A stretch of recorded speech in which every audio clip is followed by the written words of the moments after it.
Dans cette vidéo, je vais te montrer comment tu peux créer ton espace de travail personnalisé dans Final Cut Pro afin de gagner du temps et éviter de devoir remodeler chacun des espaces quand tu travailles des choses différentes telles l'audio ou la couleur. C'est parti!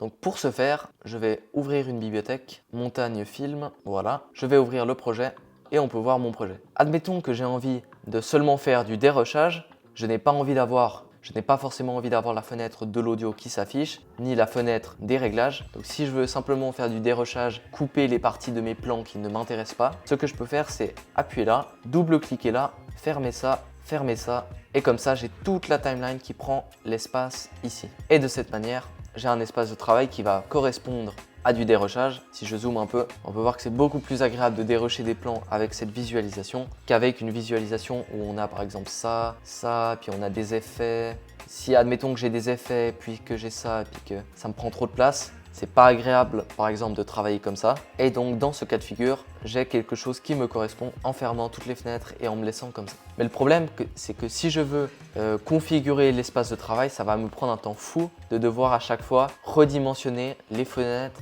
les faire réapparaître si elles ont disparu, etc. Et donc pour éviter ce temps de transition inutile, tu peux simplement enregistrer l'espace de travail. Pour enregistrer un espace de travail, tu vas dans Fenêtre, Espace de travail et tu peux enregistrer l'espace de travail sous et moi je vais appeler ça dérochage. Donc bien évidemment moi j'ai déjà customisé mes différents espaces de travail. Donc si j'appuie sur enregistrer, j'ai cet espace de travail là qui apparaît. Et donc en retournant dans espace de travail, on peut voir que dérochage, paf, il est là. Et ça c'est super pratique parce qu'admettons que je mets l'espace de travail par défaut comme ça et que maintenant je vais dans Fenêtre, Espace de travail, dérochage.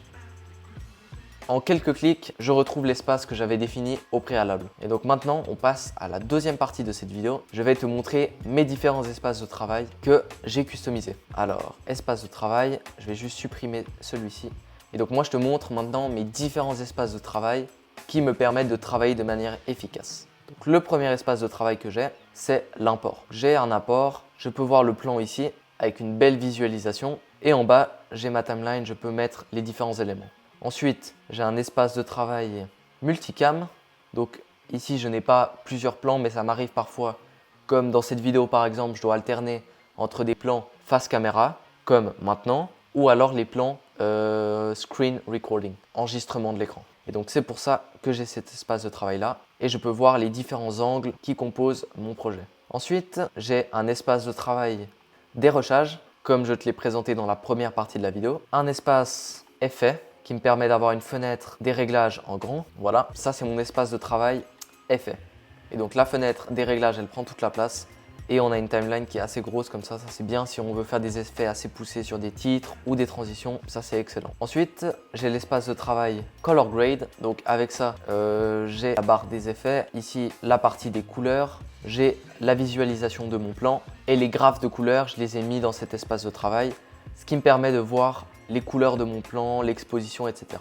Et ensuite, j'ai l'espace de travail, le tout dernier espace, Sound Effect. Et donc avec cet espace-là, je peux avoir accès aux effets sonores ici. J'ai les pistes sonores et le débit et les décibels en bas à droite. Et ça, c'est vraiment parfait. Et donc avec ces différents espaces de travail, je peux un peu tout faire. Je peux faire de l'audio, de la musique, travailler les effets, faire du dérochage et j'en passe. Donc moi, je te conseille de faire la même chose. Tu crées un espace de travail qui te correspond pour travailler par exemple les couleurs ou l'audio. Et ensuite, il ne te suffit plus qu'à l'enregistrer. À donc être beaucoup plus efficace quand tu travailles, t'as pas besoin à chaque fois de redimensionner toi-même tes espaces. J'espère en tout cas que cette vidéo t'a plu et qu'elle va te faire gagner pas mal de temps dans le futur. On se dit à bientôt, ciao!